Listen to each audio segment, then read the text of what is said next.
Namaste. Hello everyone. Welcome to Shal Gulhati, Shiva and Mysticism for another episode of Monday with Mahadev. Last time I spoke to you about Bhakti and we talked about a story of a great king who was a devotee of Ma Durga and how through all his trials and tribulations he never gave up his bhakti and faith. Today, I'm going to tell you yet another story which enforces that we must have bhakti, great faith in our Ishta, in our God, no matter what is happening. So, long time ago, there was a Muni called Sukhdev who was on his way to become a rishi.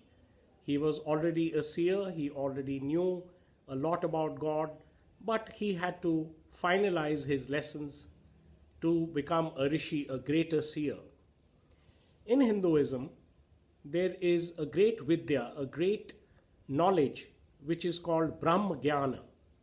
Brahma Jnana means the knowledge of super consciousness, the knowledge of God as energy. And that can only be known when one goes into the state of samadhi or pure transcendence.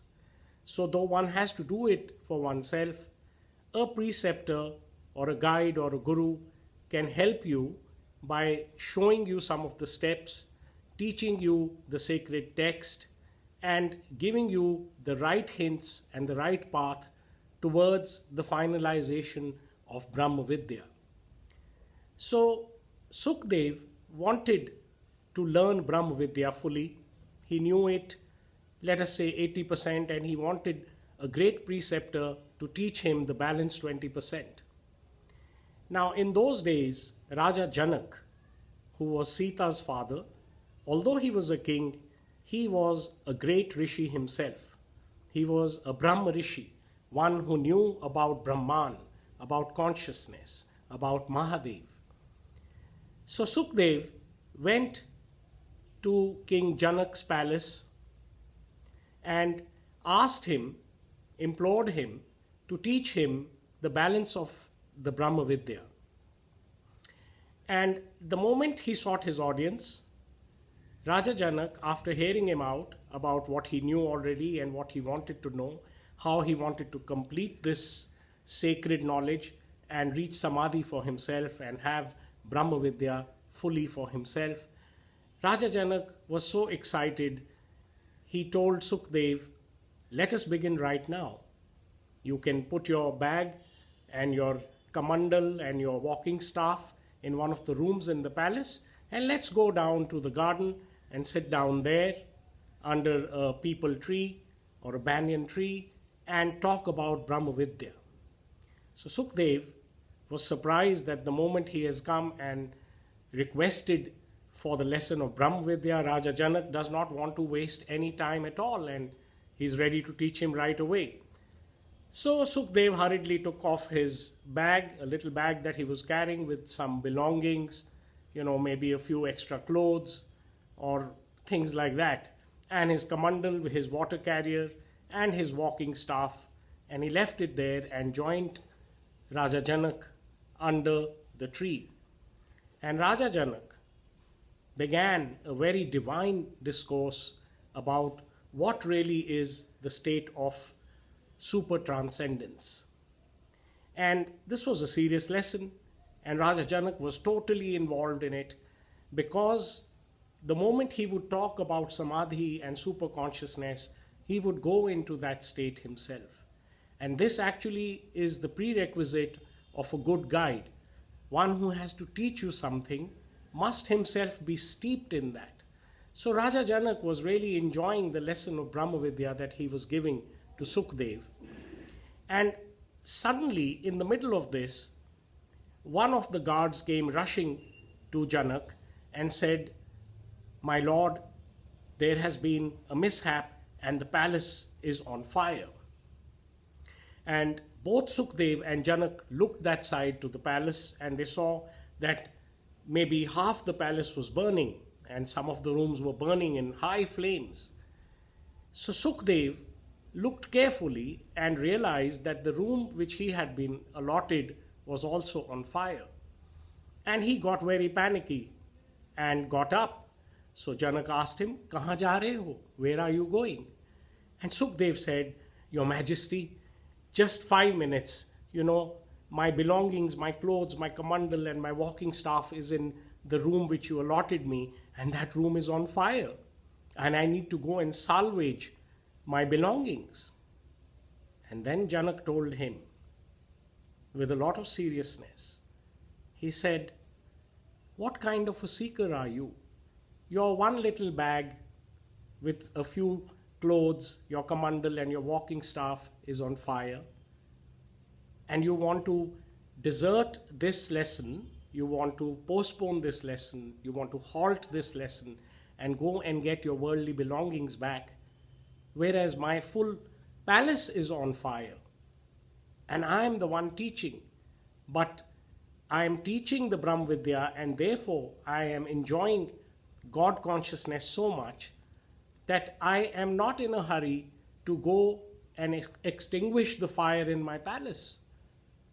If our luck is correct, the courtiers will be able to do that, the guards will be able to do that." So that was the real lesson of faith that Janak was able to convey to Sukhdev.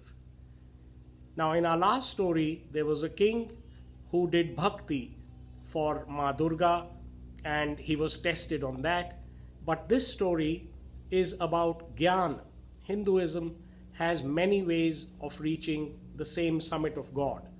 The principal ways are Bhakti Yoga, when you accept God as your Ishta, as your owner, as your everything, and you offer yourself to him or to her.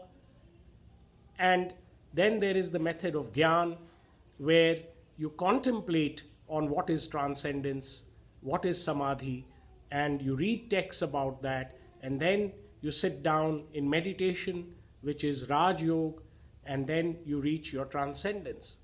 So this story was a case of great faith in Gyan Yoga, in Raj Yoga, in meditation, in Dhyan, in Brahm Vidya.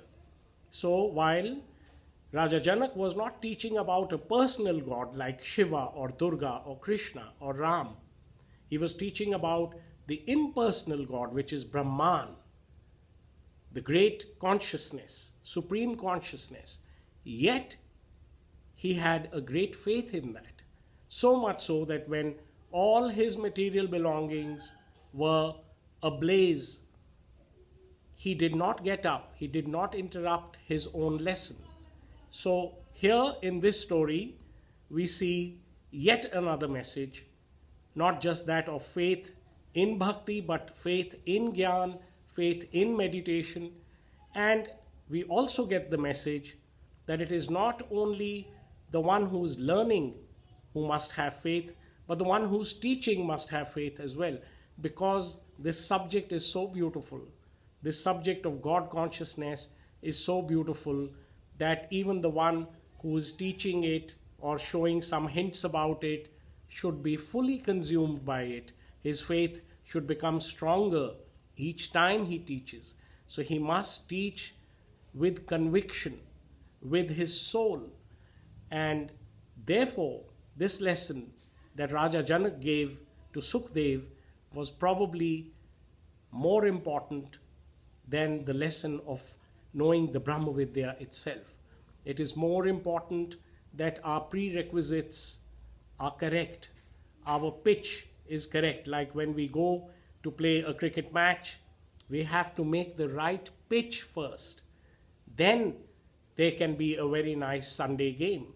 So when we are going towards Gyan Yoga or Dhyan Yoga, even there our pitch, our faith, our bhav, intention must be rock solid. I hope you liked this supplementary story to last week's episode.